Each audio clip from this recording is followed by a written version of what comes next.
Bonjour à tous et bienvenue dans le 12-45, vendredi 13 juillet. Voici les titres. Ne prenez pas les coups de soleil à la légère. Plus vous les multipliez, plus vous augmentez les risques de déclencher un cancer de la peau. Le message que veut faire passer la Ligue contre le cancer, elle est en campagne sur les plages cet été. Un policier passant à tabac un détenu menotté et à terre. Un déchaînement de violence. Les images ont été filmées par des caméras de vidéosurveillance. Elles remontent au 9 juin dernier mais viennent d'être diffusées. L'agent a été suspendu. J-2 avant la finale de la Coupe du Monde à Moscou. J-2 avant le sacre, peut-être, des Bleus. Un match en tout cas que des milliers de supporters ne veulent pas rater. Ils se démènent pour trouver des billets à des prix abordables. Nous serons en direct du camp de base de l'équipe de France. À la découverte de l'hôtel du Palais à Biarritz, c'est le dernier volet de notre série de la semaine consacrée aux établissements mythiques. Celui-ci est installé dans une ancienne demeure impériale avec vue imprenable. Enfin du cinéma avec l'avant-première mondiale hier soir à Paris de Mission Impossible, Fallout. Paris qui tient une place particulière dans le 6e volet de la saga. Il sera en salle le 1er août prochain. Le film est aussi spectaculaire que les cascades de Tom Cruise. Les coups de soleil, facteur déclencheur de cancer de la peau. Et c'est une campagne de sensibilisation que lance la Ligue contre le cancer cet été sur les plages des Bouches-du-Rhône. Objectif, rappeler les risques d'une mauvaise protection et insister sur les bons gestes. Henri-Paul Amar, Céline Durchon et Irène Candel. Il est bientôt midi sur cette plage marseillaise. En arrivant à cette heure-là, on croise quelques mamans raisonnables sur le chemin du départ. Vous quittez la plage là? Oui, on va lui éviter les coups de soleil et éviter que plus tard, justement, il soit trop sensible au soleil. Je préfère les protéger du soleil. On ressortira ce soir en fin d'après-midi. Voilà pour les plus prudents, mais objectivement, la plage reste noire de monde. C'est le moment qu'ont choisi les bénévoles de la Ligue contre le cancer pour faire de la prévention. À partir de 11h jusqu'à 16h, il faut savoir que les UV sont de plus en plus importants. Leur arme, la distribution de chapeaux, lunettes et d'un petit bracelet qui devient violet quand les UV sont trop forts. C'est donc bien le cas. Le message est bien reçu, mais cependant on s'aperçoit toujours qu'il y a des imprudences, effectivement de s'exposer trop longtemps au soleil. La surexposition au soleil est responsable de 50 à 70% des cancers de la peau. En France, on dénombre 60 000 nouveaux cas par an, dont 7 500 mélanomes. Le mélanome est un des cancers les plus dangereux. Il ne faut pas rester sans protection au soleil. Et chaque fois qu'on va à l'eau, il ne faut pas oublier, chaque fois qu'on va à l'autre, lorsqu'on revient, de se remettre une crème solaire. Et rayon crème dans les pharmacies, il y a le choix. Plus on va avoir une couleur de peau qui va être mate, plus on va prendre des indices qui seront bas. Si on est en début d'été, on va privilégier un SPF 50 puisqu'on a justement la peau qui est un peu plus claire. À la fin de l'été, quand on est bronzé, on va prendre un SPF 30 par exemple. Pour les enfants, on va privilégier, donc les enfants en bas âge, plutôt des filtres qui sont minéraux, qui vont réfléchir le soleil comme un effet un peu miroir. Crème, huile, brume, chacun ensuite choisit sa texture. L'important, c'est de bien recouvrir la peau. Coup de chaud attendu aussi sur les routes pour cette deuxième vague de départ de l'été. La journée de vendredi est classée rouge en Île-de-France et orange partout ailleurs. Et ce jusqu'en milieu d'après-midi. Demain, c'est tout le pays qui voit rouge. 88,3%, c'est notre chiffre du jour et c'est le taux de réussite au bac. Un résultat en hausse de 0,4 points par rapport à l'année précédente. Au total, 675 000 candidats sont devenus bacheliers sur 765 000 candidats. Je vous le disais en titre, le choc après la diffusion d'une vidéo d'un policier passant à tabac un détenu. Les faits remontent au début du mois de juin. Un agent en service au palais de justice de Paris a une altercation avec un homme qui refuse de regagner sa cellule. Il parvient à le maîtriser et le frappe ensuite violemment. Le policier vient d'être suspendu et mis en examen. Florian Cristini et Lionel Gendron, La scène se serait déroulée le 9 juin dans l'après-midi. La vidéo diffusée par le site indépendant Là-bas si j'y suis est extraite des caméras de surveillance du tout nouveau tribunal de grande instance dans le nord de Paris. Il n'y a pas de son. On ne sait pas s'il y a eu un affrontement verbal. À droite, un homme qui devait comparaître pour vol sort des toilettes. Il semble refuser de retourner en cellule. S'ensuit un corps à corps de 45 secondes à l'issue duquel le gardien de la paix menotte l'homme dans le dos. Ce dernier est maîtrisé et ne bouge plus. Le policier l'attrape alors par le col et la ceinture, puis le traîne sans ménagement jusqu'à la cellule. À ce moment-là, le gardien de la paix stagiaire le frappe à plusieurs reprises, coups de poing et coups de pied. 2 de ses collègues interviennent, mais pas assez fermement, pour empêcher le gardien de la paix de porter de nouveaux coups. Alerté peu de temps après la diffusion de cette vidéo, le ministre de l'Intérieur a réagi il y a quelques minutes. Nous voulons que nos policiers fassent preuve d'une déontologie parfaite et autant nous soutenons nos policiers lorsqu'ils sont injustement attaqués, autant nous leur demandons d'être irréprochables dans leur conduite. Le policier a été suspendu et placé en garde à vue. Immédiatement, l'IGPN a été saisi. La police des polices va aussi enquêter pour savoir comment ces images ont été rendues publiques. Selon le site Là-bas si j'y suis, qui se définit comme engagé, le policier auteur des coups serait la source involontaire. Il aurait lui-même relayé la vidéo sur un site de discussion entre policiers en vantant sa fermeté. Choqué, un autre policier aurait fait fuiter les images de vidéosurveillance. Le mot race ne figurera plus dans la Constitution française. Les députés ont tranché. Ils ont ajouté également sans distinction de sexe. Dans l'article 1er qui définit les valeurs fondamentales de la République, il faudra désormais lire « La France assure l'égalité devant la loi de tous les citoyens, sans distinction de sexe, d'origine ou de religion », au lieu de « sans distinction d'origine, de race ou de religion ». Le Premier ministre a présenté ce matin un plan d'action contre le terrorisme. Édouard Philippe a annoncé la création d'une cellule de profilage des auteurs potentiels d'attaques terroristes. Il a également annoncé la création d'une unité de suivi des personnes sortant de prison susceptibles de représenter une menace. On l'écoute. Au 1er juin 2018, les prisons françaises comptaient 506 individus détenus pour actes de terrorisme et 1109 prisonniers de droit commun identifiés comme radicalisés. 450 d'entre eux devraient être libérés d'ici la fin de l'année 2019. Certains représentent encore une menace, même à l'issue de leur incarcération, et doivent donc, et évidemment, faire l'objet d'un suivi renforcé. Édouard Philippe a enfin confirmé la création d'un parquet national antiterroriste avec un procureur spécifique pour se consacrer à temps plein sur cette menace. Cette dernière reste très élevée puisque depuis janvier 2017, 3 attentats sanglants ont eu lieu en France et 25 attentats ont été déjoués. J'ai dit à Theresa May comment faire, mais elle ne m'a pas écouté. Les mots de Donald Trump hier, le président américain en visite officielle au Royaume-Uni a lâché la première ministre britannique. Il a en effet vivement critiqué sa stratégie de Brexit en douceur. Donald Trump veut obliger Theresa May, qui comptait sur son soutien, à faire un choix radical. À Londres, les manifestations contre le président américain se multiplient. Pauline Buisson. C'est un drôle de ballon dans le ciel de Londres, au-dessus du Parlement britannique. 6 mètres de haut, portable à la main pour tweeter si besoin. Voici Baby Trump, un bébé grognon en couche-culotte à l'effigie de Donald Trump. Les manifestants veulent en faire le symbole de leur opposition à la venue du président américain. Ils contestent notamment sa politique migratoire. L'idée de base, c'est que Trump a un ego surdimensionné. Il aime jeter ses joujoux par-dessus le berceau quand il n'est pas content. C'est plutôt réussi, c'est de l'humour anglais. Pour nous, la décence, c'est ce qu'il y a de plus important. Trump n'est pas un homme décent et c'est important de lui faire savoir.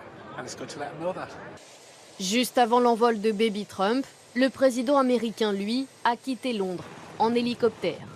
Direction la résidence de campagne des premiers ministres britanniques à quelques encablures de la capitale. Il y retrouve Theresa May. Ces deux-là ont sans doute des choses à se dire, car ce matin, dans une interview accordée au tabloïd britannique The Sun, Donald Trump fustige Theresa May et son projet de Brexit doux. J'ai dit à Theresa May comment faire, mais elle ne m'a pas écouté. S'ils font un tel accord, nous traiterons avec l'UE au lieu de traiter avec le Royaume-Uni. Theresa May souhaite que son pays maintienne des relations commerciales avec l'Union européenne après la sortie de l'Union. En parallèle, elle compte aussi conclure un accord de libre-échange avec les États-Unis. Donald Trump ne l'entend pas de cette oreille. Peut-être le climat sera-t-il plus apaisé cet après-midi à l'heure du thé. Le président américain et son épouse sont conviés au château de Windsor par Elisabeth II. J-2 avant la finale de la Coupe du Monde. France-Croatie à Moscou. Une affiche inattendue. Un match qui sera suivi partout en France, notamment dans des lieux publics. 110 000 policiers et gendarmes seront mobilisés samedi et dimanche. Mais des milliers de Français veulent vivre l'événement sur place, dans le stade. Résultat, ils se démènent pour trouver des billets malgré la flambée des prix. Amélie Duchamp, Linda Kerfa, Jérémy Moreau avec nos envoyés spéciaux en Russie. Aux abords de la place Rouge, un groupe de Français cache un précieux trésor. Alors la mission de tout le monde aujourd'hui, c'est d'avoir tous un œil sur mon sac. Parce que là, c'est important. Les billets de dimanche. Des billets synonymes de laisser-passer pour un moment inoubliable. On en rêvait et on y est là. Ce sésame pour la finale, Patrick Flippo ne l'a pas. Un comble pour ce président d'un club de supporters des Bleus. Son explication est simple. Honnêtement, je ne pensais pas qu'on serait allé si loin. Depuis 3 jours maintenant, il essaye de dénicher la perle rare sur Internet. Jusqu'à un coût de 1 000, 1 500 euros, si j'avais l'opportunité, peut-être que je foncerais. 1 500 euros tout compris, voyage plus billets. Cela ressemble à une mission impossible, même la FIFA organisatrice de l'événement est en rupture de stock. Au pire des cas, Patrick envisage une ultime solution. C'est partir là-bas un petit peu à l'aventure, avec quelques dollars pour acheter un billet sur place, mais sans être sûr de le trouver. À Moscou, au marché noir, les places se négocient à prix d'or, plus de 4 000 euros parfois. C'est 4 fois plus que les billets les plus chers achetés légalement. Attention aussi aux arnaques, la FIFA a porté plainte contre ce site qui revend des places à des prix exorbitants. Ceux qui les achètent pourraient se voir refoulés à l'entrée du stade. Cette agence de voyage à Lyon est la seule agréée par la Fédération française de football. Il y a 8 jours encore, elle proposait différentes formules à ses clients pour assister à la finale. Mais aujourd'hui, on a vendu la totalité de nos séjours. Résultat, ceux qui appellent viennent allonger les listes d'attente. On est à presque 1000 personnes sur liste d'attente. Ça voudrait dire que ça représente au moins 5 avions. Ça sera pas possible de satisfaire tout le monde malheureusement. Mais beaucoup de supporters n'abdiquent pas pour autant. Les recherches de vol Paris-Moscou ont été multipliées par 5 depuis mardi soir. Preuve de l'engouement des Français, prêts à tout pour aller encourager leur équipe. Allez les Bleus! Direction Istra, maintenant où se trouve le camp de base des Bleus. Et nous retrouvons en direct l'un de nos envoyés spéciaux, Julien Babou. Julien, Blaise Matuidi et Antoine Griezmann ont tenu ce matin une conférence de presse. Et ce qui en ressort, c'est la bonne entente qui règne dans le groupe. Oui, c'est une phrase un peu cliché dans le football, Karine. Le groupe vit bien, mais c'est vrai que chez les Bleus, cela saute aux yeux. Souvent ensemble, toujours souriants, comme hier à l'issue d'un barbecue pris en commun au moment de fêter les 45 ans de l'entraîneur des gardiens, Franck Raviot. Évidemment, jouer une finale de Coupe du Monde, ça aide à resserrer les liens, mais les Français n'ont franchement pas attendu 2 mois ou presque qu'ils sont ensemble, 2 mois sans aucun clan, 2 mois sans gros conflit de génération. Et à les entendre, cela explique aussi la cohésion, la solidarité qui les anime sur le terrain. Écoutez justement là-dessus Antoine Griezmann et Blaise Matuidi. On rigole tous ensemble et on sait que pour gagner une grande compétition, on a besoin de tout le monde. On est capable de passer des heures et des heures ensemble. Voilà, ça a été parfois au bout de la nuit. mais voilà, c'est ce qui fait qu'après sur le terrain, voilà, on arrive à se battre les uns pour les autres. Merci Julien. Et les Bleus, dont le beau parcours pousse les Français à s'équiper. C'est le cas à chaque compétition, mais cette finale en Coupe du Monde mobilise. Les ventes de maillots des joueurs de l'équipe de France et les accessoires ont bondi de 30% par rapport à l'Euro 2016. Les commerçants se frottent les mains. Bruno Marquet et Guillaume Delalande. Dans la ruée de dernière minute, il y a les classiques, drapeaux et fanions, les bruyants,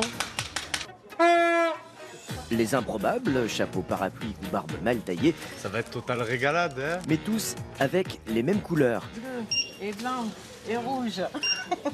Et ces couleurs, les supporters vont les porter fièrement sur le visage. Petit maquillage pour le drapeau bleu, blanc, rouge.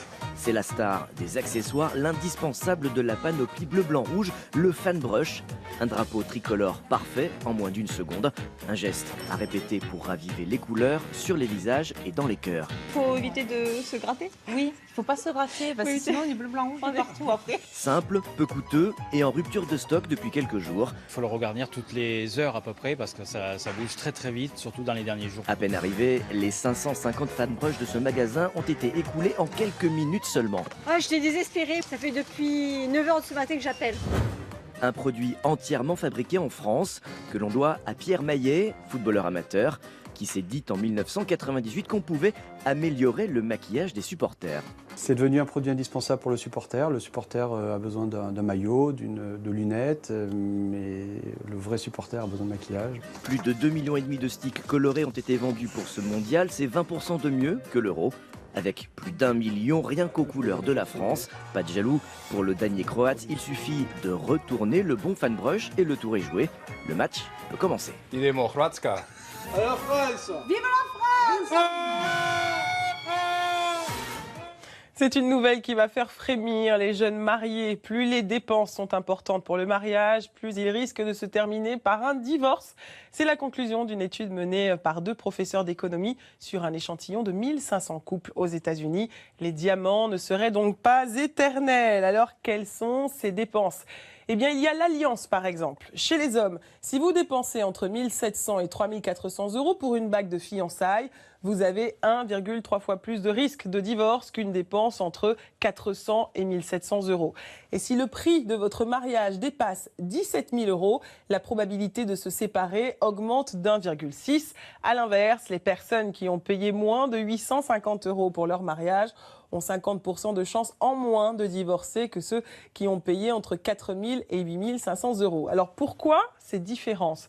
Eh bien parce que les couples les plus modestes et qui dépensent le moins pour leur mariage ont peur de divorcer, en cause bien sûr la baisse du niveau de vie, car il n'y a plus de partage de dépenses. En France, 4 familles monoparentales sur 10 vivent par exemple sous le seuil de pauvreté. À cela s'ajoutent des inégalités. Le niveau de vie des femmes chute en moyenne de 20% l'année suivant leur divorce, contre 3% pour les hommes. Le dernier volet de notre série de la semaine consacrée aux hôtels mythiques. Après Èze, Talloires, Dinard et Cabourg, direction Biarritz, à la découverte de l'hôtel du Palais, situé dans une ancienne demeure impériale. Le palace surplombe la grande plage de la cité balnéaire de la Côte Basque, un cadre majestueux. Christophe Huette et Ingrid Carré.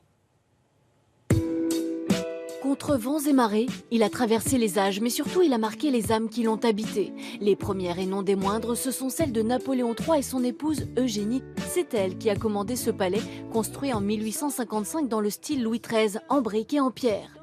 Mais à l'intérieur, c'est forcément le style empire qui règne en maître. Dès qu'on franchit le grand portail à l'entrée, on est transporté dans l'histoire. On retrouve les emblèmes de Napoléon et d'Eugénie un peu partout dans l'hôtel, le NE.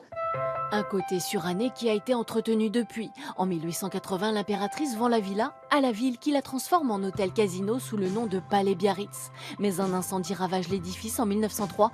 Il sera reconstruit en hôtel de luxe et même de grand luxe puisque depuis 2011, il est le seul établissement labellisé Palace de la côte atlantique française. Un titre qui se mérite. Cette suite royale a une superficie de centimètres carrés. Un salon, une salle à manger, une salle de bain en mosaïque italienne et une chambre dont le ciel de lit a été réalisé par les propres artisans de l'hôtel. Nous avons nos propres ateliers avec des tapissiers, des peintres décorateurs, des menuisiers.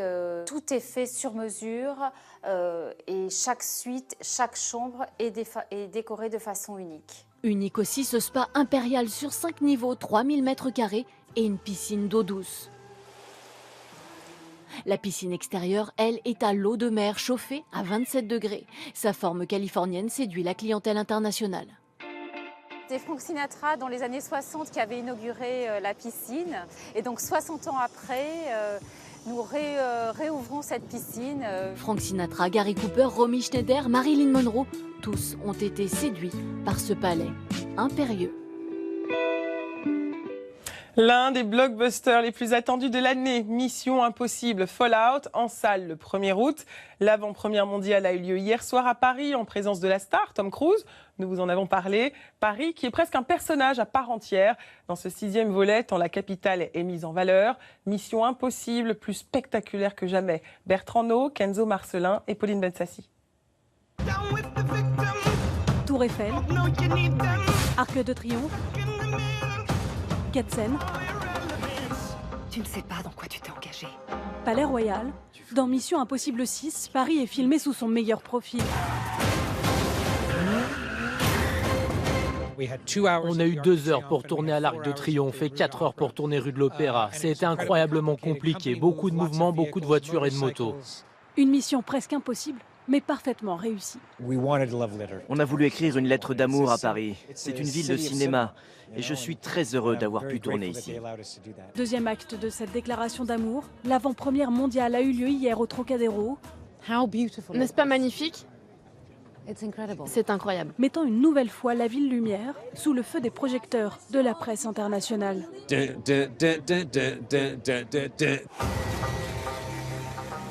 Mission Impossible, c'est une saga vue par plus de 250 millions de spectateurs sur la planète. Si le 6e opus rencontre le succès escompté, cela offrira une formidable vitrine publicitaire à Paris. L'occasion aussi de revaloriser son image mise à mal par les attaques terroristes de ces dernières années. Mais difficile encore de chiffrer la totalité des retombées économiques. L'an dernier, les 2 mois de tournage avaient déjà permis à la ville et son secteur touristique d'engranger 25 millions d'euros. Cinéma toujours avec une exclusivité mondiale maintenant. Les premières images d'un autre film très attendu, Astérix, le secret de la potion magique. Et il sortira en salle le 5 décembre prochain. Dans ce film d'animation signé Alexandre Astier et Louis Clichy, l'avenir du village gaulois est en jeu. Le druide, Panoramix, doit partir à la recherche d'un jeune successeur pour lui transmettre le secret de la potion magique. Je dois faire face à mes responsabilités. Toutes ces années sans un accroc.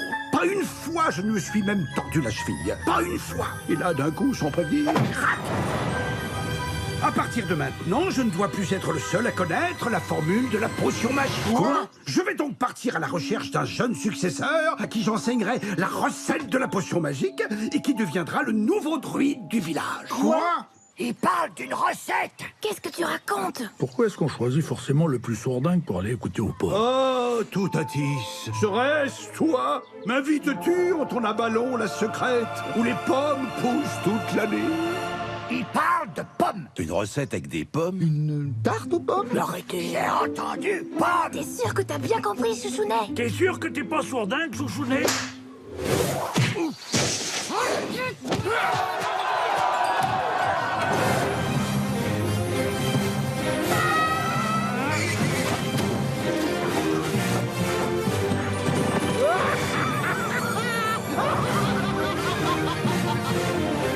J'ai une question. Si c'est un autre druide qui fabrique la potion magique, est-ce que j'aurai enfin le droit de la goûter? C'est la fin de cette édition. Merci à tous pour votre fidélité. Et tout de suite, votre série Scène de ménage. Puis le téléfilm Ma patronne, mon ennemi. Ce soir, le 1945 de Nathalie Renoux. Je vous souhaite à tous un excellent week-end. Vos questions et vos réactions sur notre site et notre application M6 Info.